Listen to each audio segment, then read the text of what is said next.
apa iki? Takon karo aku bolo 1000 kowe sapa? Aku Dewamral. Asem aku ki ora ngerti nek kowe ngandani Semar itu. Ah iya. Ah Semar nesu karo aku, lati rapati apik sampe sore.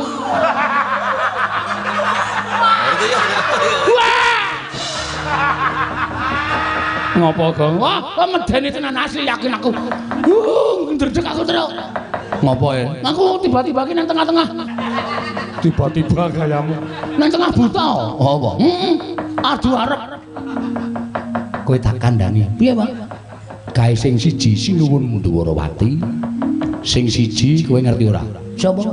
Sinuwun Puntadewa.